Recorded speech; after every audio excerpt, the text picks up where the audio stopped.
1956.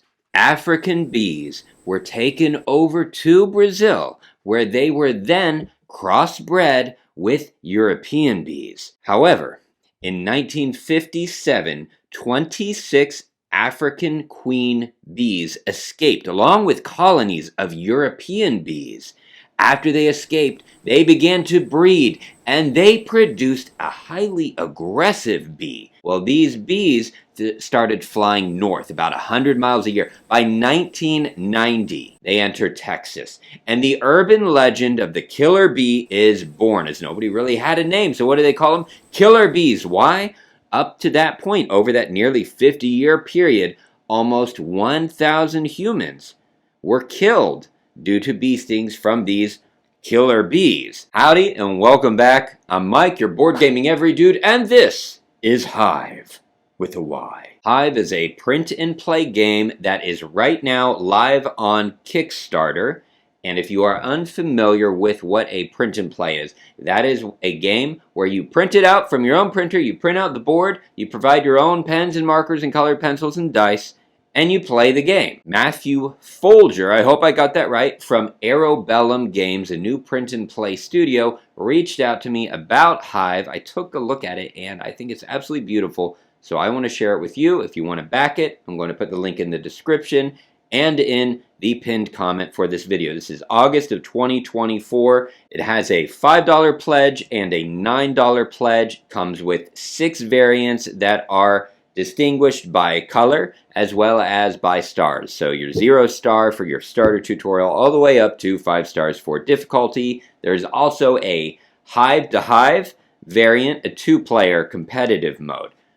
What is the game? Let's take a look. First, you will print out the file for the challenge level that you want to play. So I have right here the 3 star, so your medium difficulty. Print it out and ready. You are going to want 5 different colors. Can be markers, colored pencils, whatever you prefer. You will need 10 dice of your own, and then you will need 1 additional dice for your HP. It can be any other color. I like red for HP. So what's the game about? You are a colony building up your hives throughout 4 seasons, or up to 4 seasons. How do you win the game? Well, you have a health bar here for your colony. If your health ever reaches maximum level for the colony, you immediately win the game. You are also filling up different hives for your colony with nectar and larvae. If you ever fill up all 6 hives, you immediately win the game. Also, if your colony survives through to the end of the 4 seasons, you win the game. How do you lose? If your HP or your health ever falls down to that bottom X, you immediately lose the game. If your bee population ever goes down to 0, you immediately lose the game. Let me walk you through how a turn works. First, you're going to want to assign a color to each of the die numbers. 1, 2, 3, 4, and 5. 6 is wild. Your turn starts with the refresh phase. That's where you roll your dice. The dice are called workers. How many dice do you roll? Up to or equal to your population, or you can play the variant where it caps at 10. There's all kinds of different versions. The one we're playing caps at 10. So I look at my population and I can see 10. Good, so I get to roll 10 dice. Not a problem. Now I get to assign my workers. There are 4 possible places to assign my dice. The first one allows me to re-roll any dice that I don't want to keep. So let's say I have too many 2s. So I put a 2 right here. That means I can re-roll 2 dice. I'm going to re-roll 2 of my wilds. Boom! Alright. Next comes bread making. Yes, bees actually do make bread, and it is called bee bread. It helps them to survive. In this case, let's say I want to make bee bread for my number 2 workers. That means I get to raise the bread level by 1 as long as I've placed enough dice. In this case, I'm already at level 3, so just for example's sake, if I were to place 4 workers here, I could raise the level by 1 to level 4. This is going to help us survive later. Next comes tending eggs or tending larvae. You don't have to take any of these actions. They're all optional. Let's say that I want to tend to the eggs. I'm going to assign a 3. That means that I look for the matching shape for 3 right here. I get to fill in with the 3 color on this grid. So 3 is yellow.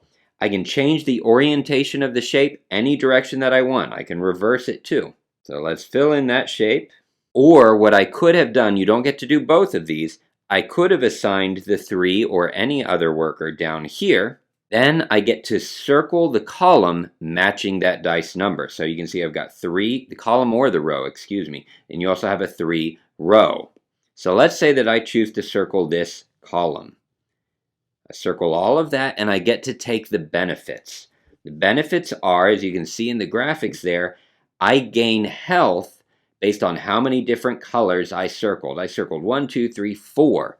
So I would get to move my health dice up 4. So it's at 2.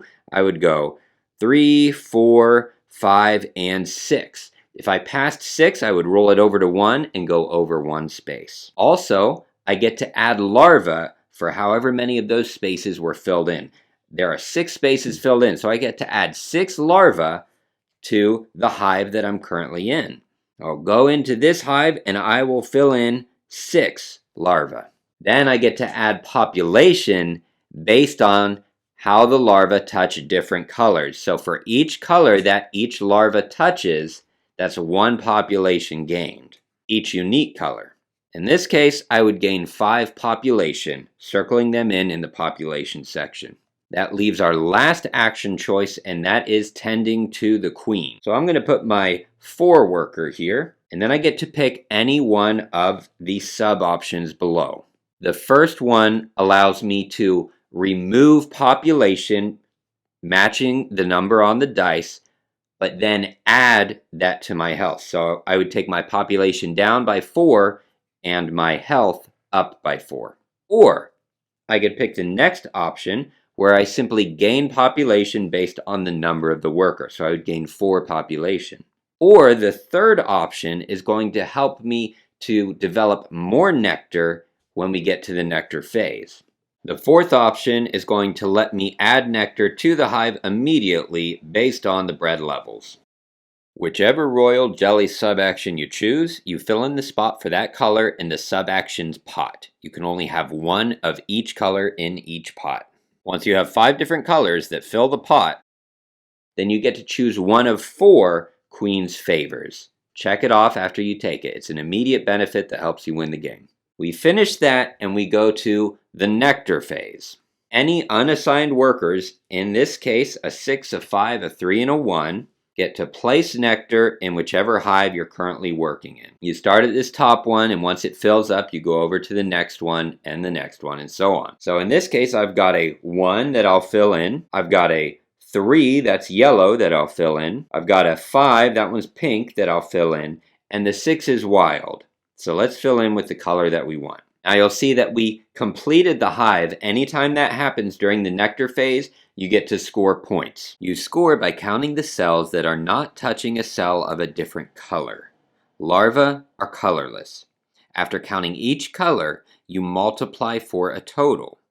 The total is the amount of health you get to increase. In this case, 12 health. Then you continue filling in the next available hive. Now we have to feed our population. This is where the bee bread comes in handy. So taking a look at all our dice, you can see that I have 1, 6. 6 is wild, but it always counts as losing population. So for every 6, you're going to cross out 1 of your population. Now I have 2 5s. I only have 1 bee bread available for 5s. So only one of them gets fed, which means I lose 1 population for that extra 5. 4s, I only have 1 4 and 1 bee bread. We're good. 3s, I've got 2 3s. I've got plenty of bee bread there. 2s, I've got 4 2s, but only 3 bee bread for that. So that's going to be another population lost.